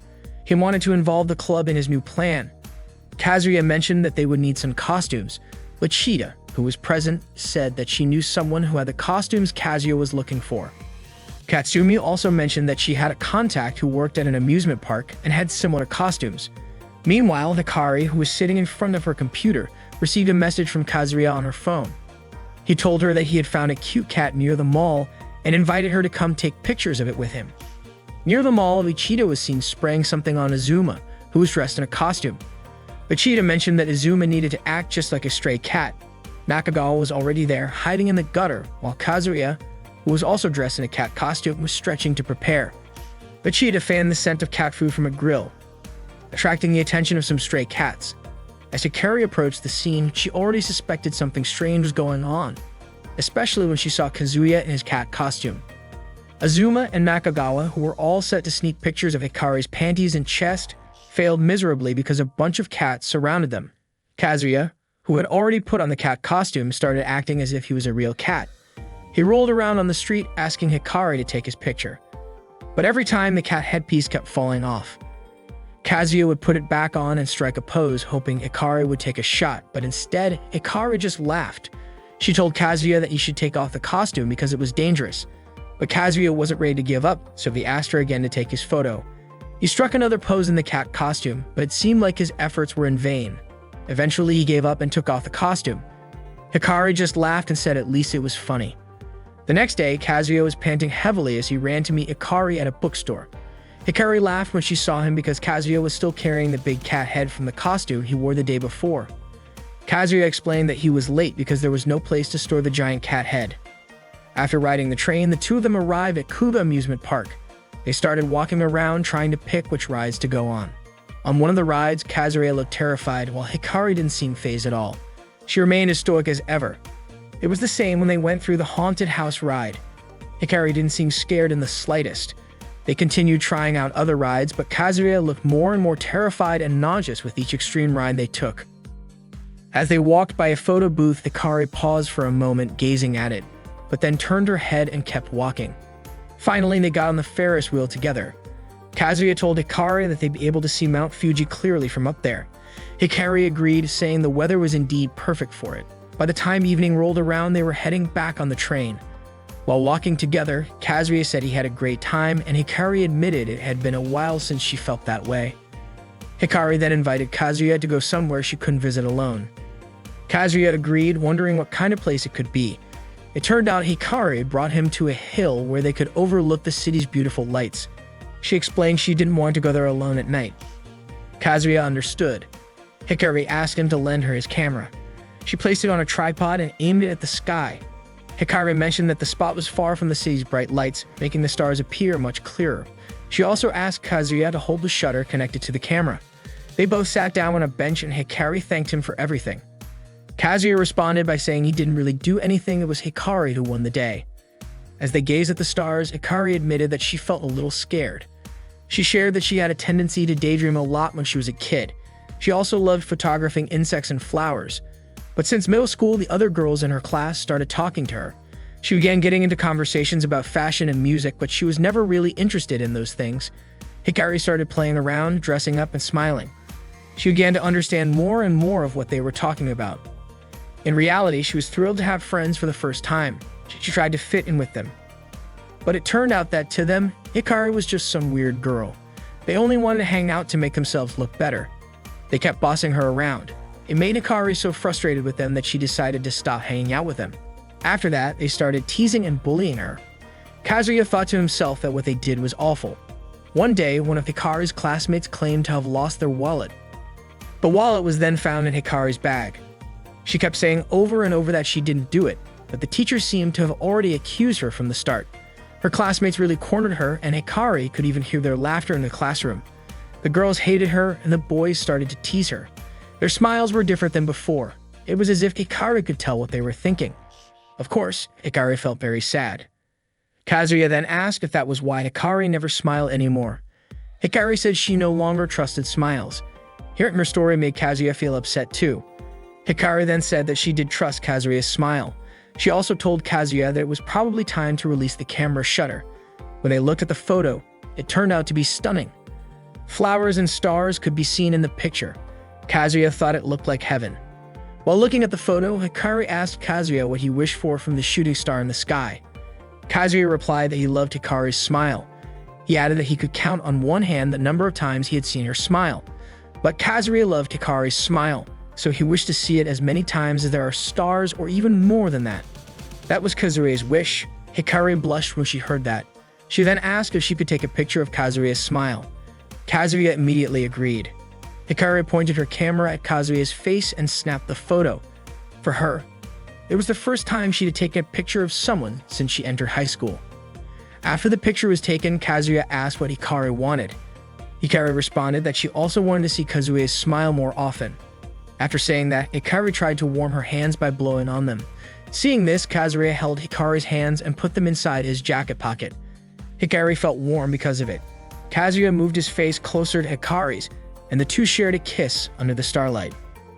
The next day, Kazuya and Hikari were seen relaxing and taking photos of each other on a boat. Some other visitors at the location teased them. Kazuya then rowed the boat away from the crowd. While rowing, Kazuya invited Hikari to go to the beach next weekend. Hikari agreed to the plan and said she would wait for him at the bookstore near the station. Kazuya was curious why it had to be at the bookstore. Hikari explained that it was a place where she could read books if Kazuya was late. Kazuya smiled and said it took time for Hikari to trust him. Time passed, and now they were at the beach. Kazuya was photographing Hikari, who was wearing a swimsuit and playing on the beach. Hikari happily posed for pictures, smiling and striking various poses. Not only that, Hikari also took pictures of Kazuya. Kazuya captured many photos of Hikari there. In a room, there were plenty of pictures of Hikari and Kazuya, some of them alone and others together. And out of all those photos, it started with one where Hikari was eating a hamburger.